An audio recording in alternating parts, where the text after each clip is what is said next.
Okay, students, from today we will start the questions of prorata.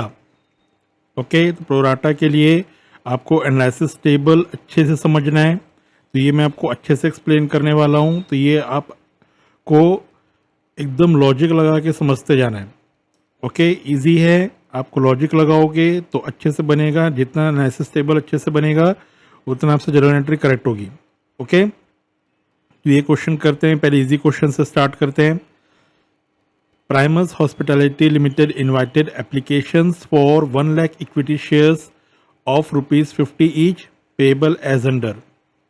Application 10 rupees, allotment 15 rupees, first call due 2 months after allotment is 15 per share, on second final call 10 per share. Okay. Applications were received for 4 lakh shares. Okay, company ने issue किया था 1 lakh, application मिल गए 4 लाख के on 1st Jan 2025 and allotment was made on 1st February 2025. तो इस question में आपको journal entry में डेट्स भी डालने हैं। ओके, जहाँ पे डेट्स मेंशन रहता है ये आपको डेट्स भी डालने हैं। तो एप्लीकेशन सिर्फ 1 जनवरी को हुआ, अलॉटमेंट 1 फरवरी को। ओके, उसके बाद फर्स्ट कॉल अलॉटमेंट के 2 मंथ्स के बाद, यहाँ पे लिखा हुआ है अलॉटमेंट के 2 मंथ्स बाद फर्स्ट कॉल, और सेकेंड कॉल फर्स्ट कॉल के 2 मंथ्स के बाद। ओके, तो ये डेट्स आपको डालने जर्नल एंट्रीज में। अब पास journal entries for issue of shares under each of the following cases. तो 3 केसेस दिए हुए हैं, इनके अलग अलग जर्नल एंट्रीज करनी है। तो first case, allotted 1 lakh shares in full to selected applicants and applications for the remaining 3 lakh shares were refused allotment. Okay, तो ये हमने पहले भी किया हुआ है रिफ्यूज वाला। ओके, 1 लाख शेयर्स को तो पूरा दे दिए हैं, और जो एक्स्ट्रा मिला हुआ है, एक्स्ट्रा कितना है 3 लाख शेयर्स, इसको कंपनी ने रिफ्यूज कर दिया है। ओके, तो फर्स्ट इंस्टेंस यही पहले कंप्लीट करेंगे। Okay, this is the first instance, इसकी जर्नल एंट्री ये हमने पहले भी किया हुआ है। तो फर्स्ट जर्नल एंट्री तो आपको स्टार्ट करना है डेट से। तो एप्लीकेशन 1 जनवरी 2025 से मिला। ओके, और जब एप्लीकेशन मिला तो पूरा फुल अमाउंट से, यानी कि 4 लाख से। तो 4 लाख और एप्लीकेशन का रेट कितना है 10 रुपीज़। तो bank account debit to equity share application 4 lakh into 10 that is 40 lakh. Okay, now refund करने की एंट्री और कैपिटल की एंट्री, इसको मैंने कंबाइन किया हुआ है। ओके, तो पहले भी मैंने आपको बताया था आप अलग कर सकते हो, कंबाइन कर सकते हो। तो अलग करके मैंने आपको दिखाया था आपको समझाने के लिए, तो अब से अभी कंबाइन करेंगे। ओके, तो कैपिटल पे ट्रांसफ़र करने की एंट्री और बैंक की एक साथ करनी है। तो हमें 40 लाख को ही डिस्ट्रीब्यूट करना है। ये जो 40 लाख जो हमें एप्लीकेशन मिला है इसी को यूज़ करना है, कैपिटल में ट्रांसफ़र करेंगे। यही 40 लाख है जो बैंक से फर्स्ट एंट्री से आया हुआ है। कैपिटल में कितना ट्रांसफ़र होगा, जितना कंपनी इशू करती है उससे ज़्यादा कैपिटल में ट्रांसफ़र नहीं होगा। तो कैपिटल में कितना ट्रांसफ़र हो जाएगा 1 लाख इंटू 10। ओके, कैपिटल में ट्रांसफ़र हुआ 1 lakh into 10। Okay, that means 10 lakh. और एक्सेस कितना है 3 लाख शेयर्स हमें एक्सेस में एप्लीकेशन मिला हुआ है, इसको रिफंड करना है। तो 30 लाख। सिंपल। ओके, समझ में आ गया। ये सेकेंड एंट्री आप पहले भी समझ चुके हो। ओके, नाउ अलॉटमेंट से तो पूरा नॉर्मल एंट्रीज हैं। आपको डेट ध्यान देना है, अलॉटमेंट कब हुआ है 1 फरवरी 2025। ओके, तो अलॉटमेंट ड्यू और बैंक रिसीव का 1 फेब 2025, अलॉटमेंट का 1 फेब डेट डालेंगे। देन उसके 2 मंथ्स यानी कि फरवरी मार्च के बाद अप्रैल में फर्स्ट कॉल, और अप्रैल मई के बाद सेकेंड कॉल। ओके, ये नॉर्मल एंट्रीज हैं, जस्ट आपको मल्टीप्लाई करना है 1 लाख से। ओके, तो ये आपको जो रिफंड हुआ उसमें सिर्फ सेकेंड एंट्री को ही ध्यान देना है। ओके, बाकी सब इजी है, एज इट इज़ है, जस्ट मल्टीप्लाई करना है और अमाउंट लिख देना है। Okay, clear. Now second case करेंगे। pro rata allotment of 25% of the shares applied to every applicant to apply the balance of application money towards amount due on allotment and to refund the balance amount. Okay अब देखो यहाँ पे क्या करना है, जो excess money है उसे अलॉटमेंट के लिए यूज़ करना है और जो उसके बाद भी जो पैसे बचेंगे उसे रिफंड करना है. ओके तो यहाँ पे क्या बोला है, pro rata allotment of 25% of the shares applied. कितना शेयर्स अप्लाई किए हैं, 4 लाख, तो 4 लाख का 25% 1 लाख, तो 1 लाख शेयर सबको मिलेगा. ओके और to apply the balance of application money, balance application money कितना हुआ 3 लाख शेयर पे, तो 3 लाख शेयर इंटू 10 30 लाख, 30 लाख को यूज करना है अलॉटमेंट पे और रिफंड करना है बाकी का. ठीक है तो पहले मैं आपको बता देता हूं 25% ऑफ द शेयर अप्लाइड, यानी कि 4 लाख शेयर अप्लाई हुआ था, उसका 25% ये आता है 1 लाख, तो 1 लाख शेयर तो सबको मिल गया. ओके देन यहाँ पे बोला है allotment, pro rata allotment of 25% of the share applied to every applicant.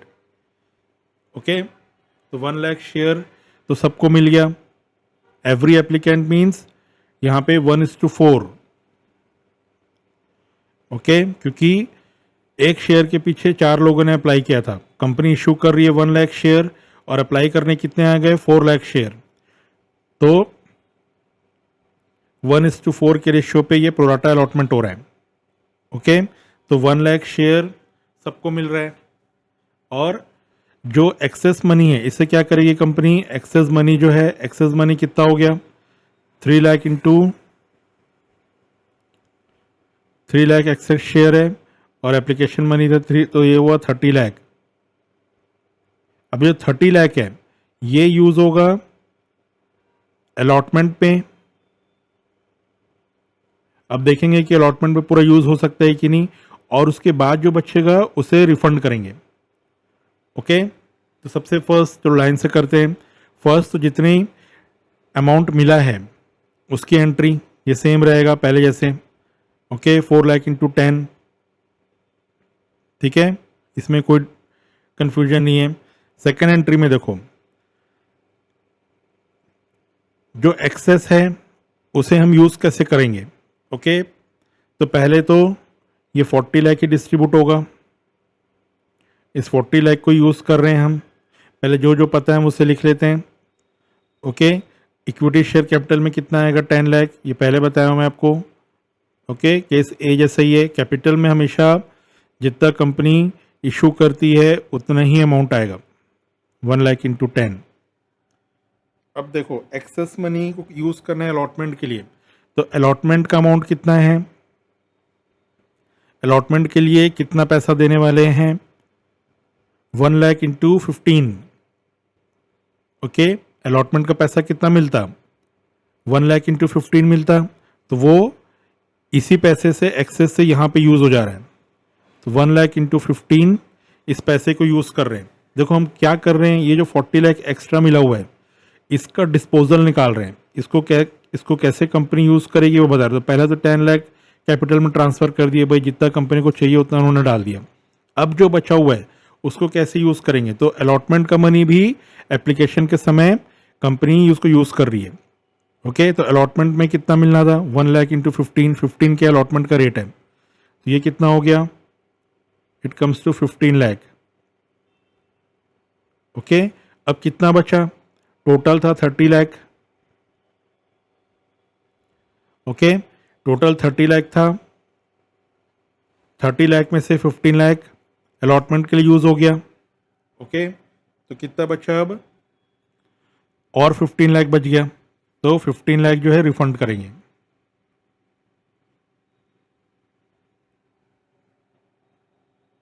समझ में आ रहा है क्या हो रहा है, ये बैंक में 15 लाख रिफंड हुआ. क्लियर, इसको फिर से बता रहा हूं मैं आपको. देखो application allotment first call second call ये क्या है, इंस्टॉलमेंट्स हैं. ओके ये इंस्टॉलमेंट से पे करने का। अब जो एक्सेस मनी जो एप्लीकेशन में मिल गया है, इसको क्या कर रहे हैं, कंपनी यूज़ कर ले रही है, जो सेकेंड इंस्टॉलमेंट यानी जिसे अलॉटमेंट कहते हैं, उस पैसे के लिए यूज़ कर ले रही है। ओके, अब यूज़ कर ले रही है मतलब जब उसका जो अमाउंट पे करने की बारी आएगी तो वहाँ पे एडजस्ट कर लेंगे। सिंपल सी बात है, आपने सेकंड जो इंस्टॉलमेंट है वो फर्स्ट में दे दिया है, तो फर्स्ट में दिया तो सेकंड में देने की ज़रूरत ही नहीं है, या वहाँ पे एडजस्ट करना पड़ेगा। क्लियर, समझ में आ गया? तो जो 30 लाख है उसको यहाँ पे प्रॉपरली इस तरीके से यूज़ हुआ है। तो 30 लाख को, जो 30 लाख अमाउंट है जो एक्स्ट्रा मिला हुआ है, वही आपके अलॉटमेंट और बैंक में यूज़ हुआ है। ओके, समझ में आ गया? तो इस तरीके से 30 लाख जो एक्सेस अलॉटमेंट और बैंक में यूज़ हो गया और 10 लाख कैपिटल में चला गया, तो ऐसे पूरा 40 लाख डिस्पोज हुआ। तो कंपनी को पूरा 40 लाख जो मिला था उसको कैसे ही कंपनी ने अपने अकाउंट में यूज़ किया है वो पूरा दिखाना है। ओके, तो 15 लाख जो है अलॉटमेंट में गया, अलॉटमेंट के लिए यूज़ किए, और 15 लाख रिटर्न कर दिए। तो इसका narration, shares allotted on pro rata basis of 1:4, excess application money adjusted to allotment and surplus refunded. Okay, तो एक्सेस एप्लीकेशन मनी 30 लाख है, इसको अलॉटमेंट में यूज़ किया गया और जो उसके बाद भी जो बचा वो रिफंड कर दिया गया। ओके, अब अलॉटमेंट की एंट्री 1 लाख शेयर अलॉट किया गया है, तो 1 लाख इंटू 15 लाख ये ड्यू एंट्री है। अब उसके बाद देखो यहाँ पर आपको ध्यान देना है, bank account debit to equity share allotment, ये एंट्री नहीं होगी। क्यों नहीं हो पाएगी? क्योंकि ये 15 लाख ऑलरेडी यहाँ पे मिल गया है, 15 लाख ऑलरेडी मिल चुका है, तो इस एंट्री का कोई मतलब ही नहीं, यहाँ पे कोई अमाउंट आएगा ही नहीं। ओके, 15 लाख ये ऑलरेडी मिल गया है, तो फिर यहाँ पे कुछ एंट्री कर ही नहीं पाएंगे। ओके, सपोज ये 20 लाख होता, अगर ये ड्यू अमाउंट यहाँ पे 20 लाख होता सपोज, तो कितना आता है यहाँ पर? यहाँ पे 5 लाख आ जाता। समझ आ रहे हो? क्योंकि इस 20 लाख ड्यू है अलॉटमेंट के लिए और 15 लाख ऑलरेडी यूज कर लिया गया है। ओके, तो क्या हुआ, 5 लाख जो है और मिलना है। क्लियर, समझ में आ रहा है? तो ये आपको इसे एडजस्ट करना है, जो एप्लीकेशन में अलॉटमेंट मनी पहले से जो रिसीव हो जा रहा है उसको जब अलॉटमेंट का जो मनी मिलना है वहाँ पे एडजस्ट करना होता है। ओके, तो क्लियर, समझ में आया? ये आप अच्छे से इसको प्रैक्टिस करो, क्योंकि इसके बाद जो केस 3 है उसमें हमको पूरा एनालिसिस टेबल बनाना है। ओके, तो समझ में आ गया है? तो ये जो एंट्री है बैंक वाली एंट्री, ये अभी यहाँ पे तो नहीं होगी। क्लियर, और फर्स्ट और सेकंड कॉल की एंट्रीज पहले जैसे ही है। ओके, नॉर्मली जैसे केस ए में किए तो वही किए, इसलिए मैंने वापस से यहाँ पे नहीं किया है। जस्ट आपको मल्टीप्लाई करना है 1 लाख इंटू जो भी रेट है फर्स्ट कॉल का और सेकेंड कॉल का, जस्ट मल्टीप्लाई करके आपको लिख देना है। ओके, तो समझ में आ गया चीज़, तो उसको अच्छे से प्रैक्टिस करोगे। ओके स्टूडेंट्स, नाउ केस सी, इसी पे ही आपको प्रोराटा समझना है। ये पूरा प्रोराटा एनालिसिस टेबल है, तो केस सी में प्रोराटा के थ्रू ही जर्नल एंट्रीज कर सकते हो आप। ओके, तो केस सी को समझते हैं। पहले मैं क्वेश्चन रीड कर रहा हूँ, फिर पूरा मैं आपको टेबल समझाऊंगा। Reject applications for 2 lakh shares, किसमें से 4 लाख पूरा अप्लाई किए थे, उसमें से 2 लाख रिजेक्ट कर देना है। Accept full applications for 80,000 shares and make pro rata allotment of 20,000 shares. Okay, तो pro rata allotment means partial allotment कर रहे हैं 20,000 शेयर्स, क्योंकि 80,000 को तो पूरे 80,000 दे दिए, 2 लाख शेयर्स पूरा रिजेक्ट हो रहा है। तो प्रोराटा कौन सा हो रहा है? 20,000 शेयर्स, यानी कि रिमेनिंग कितना है? 4 लाख में से 2 लाख रिजेक्ट हुआ, 80,000 को 80,000 दे दिए, यानी बचा कितना? 1,20,000। तो 1,20,000 शेयर्स को 20,000 शेयर्स ही सिर्फ दे रहे हैं, यानी कि 1,20,000 अप्लाई किए हैं, बट उनको अलॉट कितना कर रहे हैं? सिर्फ 20,000। यही है pro rata. Pro rata means partial. Okay, 1,20,000 को 20,000 सिर्फ शेयर्स दे रहे हैं। ओके, तो दैट इज प्रोराटा। ओके, इसलिए यहाँ पे लिखा है there is a pro rata allotment to the remaining applicants. समझ में आ गया? Now excess application money to be adjusted towards allotment and calls. अब जो एक्सेस एप्लीकेशन मनी मिला हुआ है उसको अलॉटमेंट में यूज़ करना है, अलॉटमेंट के अमाउंट से और कॉल्स के भी अमाउंट से। तो कॉल्स यहाँ पे 2 कॉल्स हैं, फर्स्ट कॉल सेकंड कॉल, तो दोनों के लिए यूज़ करना है। ओके, और उसके बाद भी अगर कुछ अमाउंट बच जाता है तो वो रिफंड होगा। तो यहाँ पे से नहीं लिखा है तो वो रिफंड करोगे तभी ये जनरल एंट्री टैली होगी। तो 2 लाख शेयर्स को तो अमाउंट रिटर्न करना ही करना है, और ये जो एडजस्टमेंट करना है, एडजस्टमेंट के बाद भी कुछ अमाउंट बचता है तो वो भी रिटर्न करना है। तो अब इस टेबल को समझते हैं। सबसे पहले तो कैटेगरीज। ओके, तो कैटेगरीज इसलिए है ताकि ये जो अमाउंट अलग अलग शो किया है, 4 लाख को बाइफरकेट कर दिए, ये उसके लिए कैटेगरीज बना के रखना है। ओके, तो जहां पे भी रिजेक्ट वाला है उसको आप लास्ट में लिखो। तो 2 लाख ये पूरा रिजेक्ट हो गया है, 2 लाख शेयर्स अप्लाई किए थे, इसको पूरा वापस करना है, तो इसको कोई शेयर्स अलॉट नहीं करना है तो नील लिखेंगे। ओके, देन कैटेगरी ए जिसमें फुल अलॉटमेंट रहता है उसको फर्स्ट में लिखो, 80,000 को 80,000 मिलेगा। ओके, और जो बैलेंस है, बैलेंस मतलब 4 लाख माइनस 80,000 एंड 2 लाख, ये कितना बचता है? 1,20,000। तो 1,20,000 वालों को सिर्फ 20,000 शेयर्स ही देने हैं, यही है प्रोराटा। ओके, तो column number category B is pro rata. अब इसको टोटल कर लो, शेयर सप्लाइड ये पूरा 4 लाख आना चाहिए। तो 4 लाख शेयर सप्लाई किए थे और अलॉट कितने किए? 1 लाख। तो यहाँ से क्लियर हो रहा है कि हमने क्लियर यहाँ पे लिखा हुआ है टोटल। तो ये आपको अच्छे से समझ में तो आ ही गया है कि जितना कंपनी इशू करती है उतना ही शेयर्स अलॉट कर सकते, उससे ज़्यादा नहीं कर सकते। तो ऐसा नहीं कि 4 लाख एप्लीकेशन मिला है तो कितना भी 1 लाख से ज़्यादा अलॉट कर दिए। ओके, तो नहीं कर सकते। तो यहाँ से ये टैली हो गया। ओके, तो यानी कि आपने करेक्ट कैटेगरी अप्लाई और कैटेगरी को प्रॉपरली अलॉट किया है। ओके, तो यहाँ पे मैंने देखो कॉलम ए लिखा हुआ है आपको समझने के लिए, कॉलम बी। तो कॉलम ए और बी ये हो गया क्लियर। तो ये तो पहले इसमें अच्छे से आपको ध्यान देना है कि ये आपको प्रॉपरली डिवाइड होना चाहिए। ये आप डिवाइड नहीं कर पा रहे हो यानी क्वेश्चन में कुछ तो आपने गलत समझा हुआ है। ओके, अब अमाउंट मिलने की एंट्री। ओके, तो 4 लाख का पूरा अमाउंट मिलेगा, तो 4 लाख इंटू 10 करेंगे तो 40 लाख ही होता है, लेकिन उसको कैटेगरी वाइज लिखेंगे। तो 80,000 इंटू 10 एप्लीकेशन मनी के हिसाब से 8 lakh, then 1,20,000 into 10 12 lakh, then 2 lakh into 10 20 lakh. ये पूरा अमाउंट मिला था, इसको टोटल करोगे तो देखो 40 लाख ही आता है। तो इतना पूरा अमाउंट कंपनी को एज ए एप्लीकेशन मनी मिला हुआ है। ओके, बट ड्यू कितना है रखना है कंपनी को? ड्यू मतलब जितना कैपिटल में ट्रांसफर करना है। ओके, तो कॉलम नंबर सी हो गया अभी। तो यहाँ पे मैंने लिख के रखा है, देखो column number A into ₹10। Column A कौन सा है? ये कॉलम ए इंटू ₹10 और ₹10 के एप्लीकेशन मनी का। तो ये जो कंपनी को थ्रू एप्लीकेशन मिला हुआ है ओवर सब्सक्रिप्शन के हिसाब से। अब ड्यू में जितना कंपनी ने इशू किया सिर्फ उतना ही रख सकते हैं। ओके, यानी कि shares allotted, column number B. तो देखो यहाँ पर क्या लिखा है मैंने, B into ₹10। Column number D के लिए कैसे आ रहा है? B into ₹10। बी क्या है? Shares allotted. तो यही एक्चुअल अमाउंट है जो कंपनी का पेड अप कैपिटल है। ओके, जो कंपनी अपने कैपिटल में शो करेगी। ओके, तो ये क्या होगा?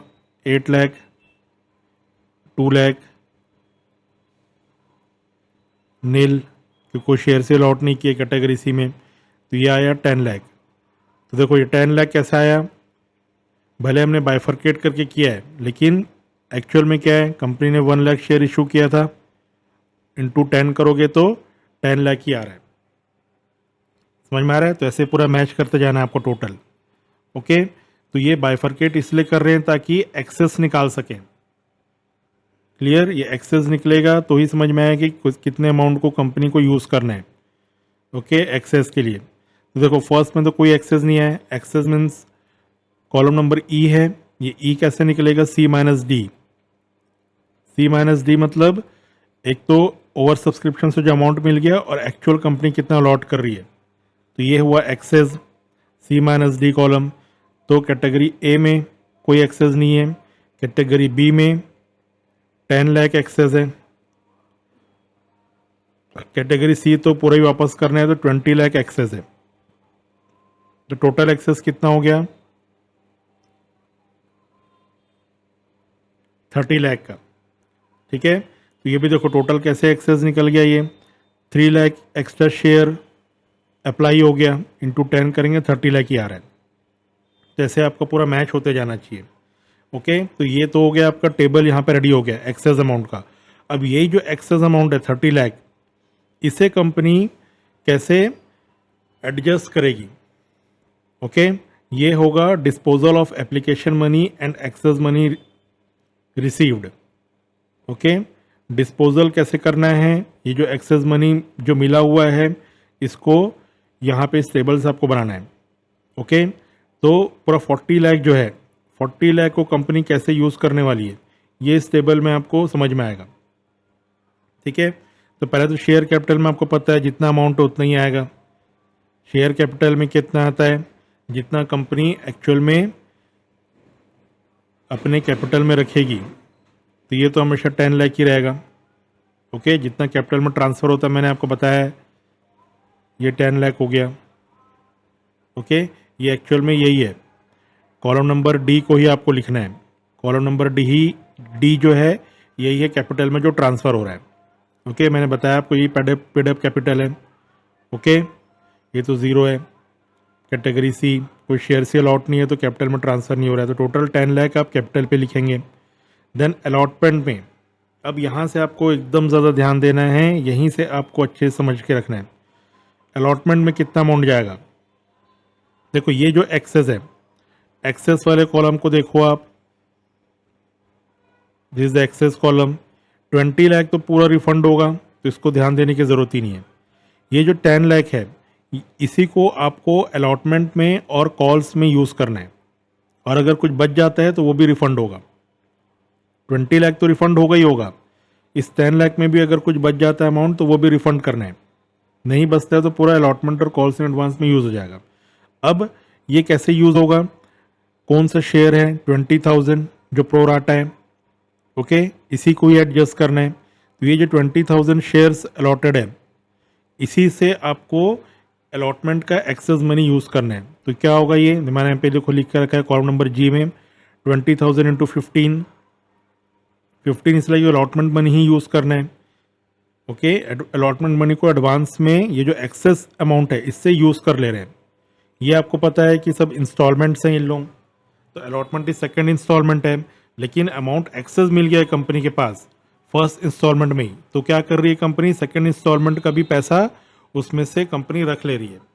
तो सेकेंड इंस्टॉलमेंट का जब अमाउंट आएगा तो उसमें से वो उसको डिडक्ट कर देंगे। ठीक है, तो ये क्या होगा 20,000 इंटू 15 3 लाख। ठीक है, समझ में आया 20,000 कैसे आया, ये है 20,000। Okay, this 20,000।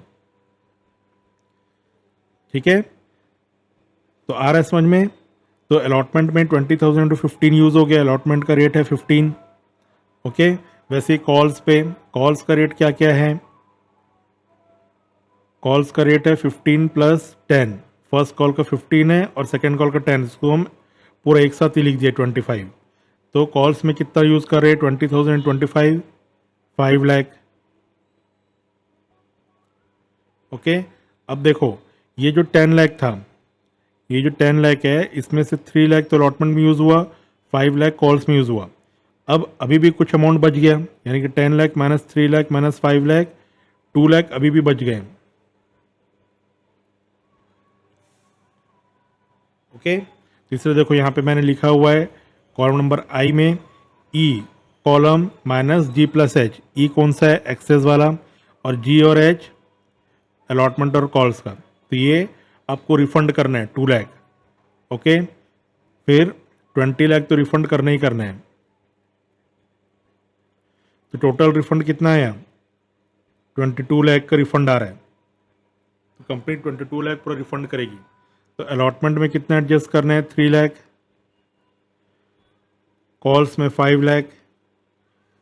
ओके, तो जो लास्ट कॉलम है ये टोटल कॉलम था। ओके, तो देखो 40 लाख जो है ये पूरा इस तरीके से यूज़ हुआ। अब इसी से आपको जर्नल एंट्री करना है, यही आपको देखना है और इसी से आपको जर्नल एंट्री करनी है।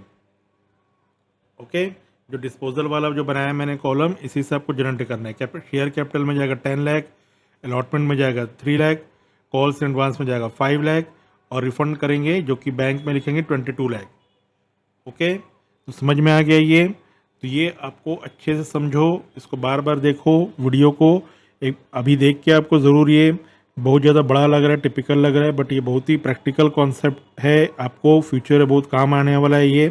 प्रोराटा इसी से ही कंपनी में ट्रांजैक्शंस होते हैं और हायर स्टडीज़ अभी करोगे आप, वहाँ पे भी प्रोराटा का बहुत ज़्यादा यूज़ होने वाला है। ओके, तो इसको आराम से समझो, टर्म्स को समझो, अप्लाइड अलॉटेड क्या होते हैं, रिफंड कब करना है।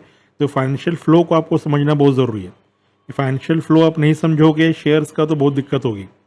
ओके, तो आपको टैली कैसे करना है टोटल ये भी मैंने बता दिया, कैसे कैसे फ्लो हो रहा है ये भी मैंने बता दिया।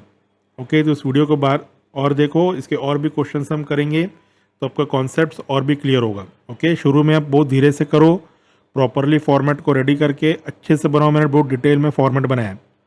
ओके, फिर इसका अपन जर्नल एंट्री करेंगे अभी।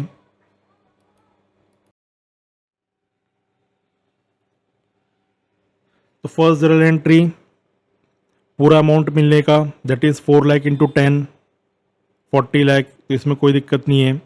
अब second journal entry, this is the important.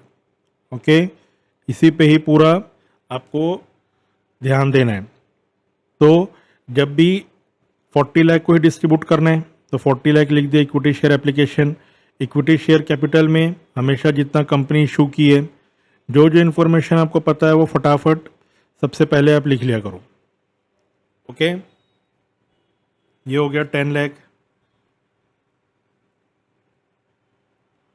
अब इक्विटी शेयर अलॉटमेंट कितना हमने यूज़ किया अलॉटमेंट के लिए, दिस 3 लाख। ओके, तो ये कैसे आया था, 20,000 इंटू 15 किए थे तो ये आया था आपका 3 lakh. Okay, calls in advance ये क्या किए थे, 20,000 इंटू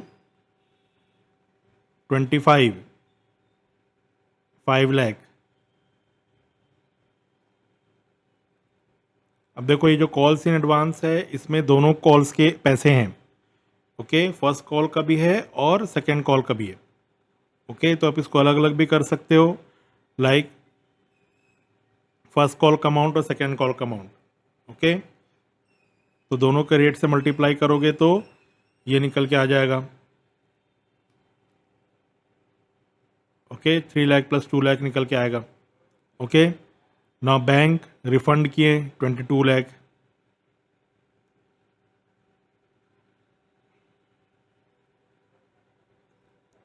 समझ में आया? तो ये पूरा इस तरीके से आपको ये जो डिस्पोजल हुआ है यहीं से आपको जर्नल एंट्री में आपको ध्यान देना है। ओके, तो देख लिया आपने, डिस्पोजल से ही जर्नल एंट्री में आएगा। कैपिटल में आया दिस 10 लाख, देन अलॉटमेंट में आया 3 लाख, कॉल्स इन एडवांस में आया 5 लाख और रिफंड किए 22 लाख। तो इस तरीके से पूरा 40 लाख जो है इसको जर्नल एंट्री में आपको ऐसे शो करना है बाइफरकेट करके। ओके, नरेशन क्या होगा, shares allotted on pro rata basis, excess application money adjusted to allotment, calls and surplus refunded। Clear, समझ में है? तो ये जो सेकंड एंट्री है यही सबसे ज़्यादा इंपॉर्टेंट है प्रोराटा पे, इसको अच्छे से ध्यान देना है आपको। क्लियर, नो अलॉटमेंट की एंट्री, ड्यू की तो नॉर्मल एंट्री होगी 1 lakh into 15, that is 15 lakh. अब देखो 3 लाख जो है पहले ही अलॉटमेंट में यूज़ कर लिए हैं, जो एक्सेस मनी से यूज़ हो गया है, तो कितना बचेगा 12 लाख। ओके, तो 15 लाख ड्यू था लेकिन 3 लाख एक्सेस मनी से यूज़ हो गया जो एप्लीकेशन में मिला था, तो कितना हो जाएगा ये 12 लाख। समझ में आ रहा है? ये सब पैसे पहले ही मिल गए हैं, इस वजह से इसको माइनस करके यहाँ पे लिखना है। क्लियर, सिंपल फर्स्ट कॉल की ड्यू एंट्री तो यही होगी 1 लाख इंटू 15। ओके, तो ये कितना हुआ 15 लाख। अब सेम यही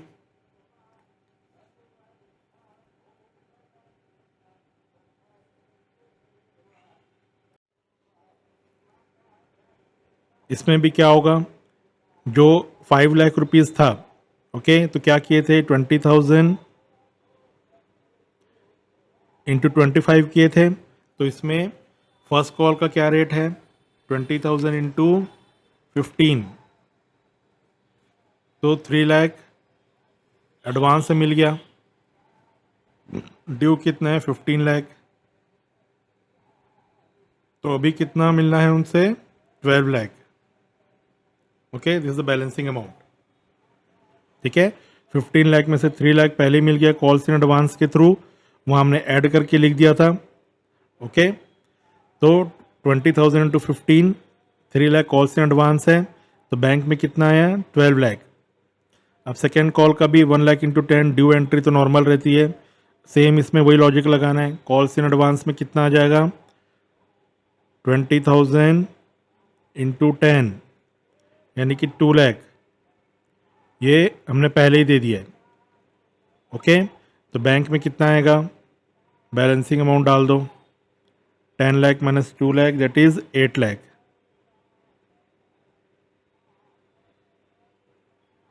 क्लियर, समझ में आ रहा है। तो यही जो 3 लाख है और 2 लाख है, इसी को हमने वहाँ पे एक साथ लिख दिया था 5 लाख कॉल्स इन एडवांस।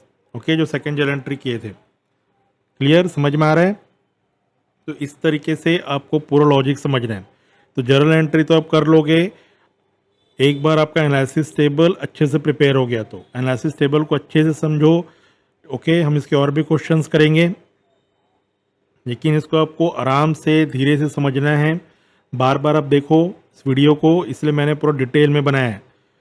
ठीक है, pro rata table, pro rata analysis table को पूरा डिटेल में बनाए हैं। ये आपको प्रैक्टिकली बहुत इंपॉर्टेंट है ये कॉन्सेप्ट, ये आपको आगे भी हायर क्लासेस में भी काम आएगा। ओके, तो इस चीज़ को अच्छे से समझ के रखो।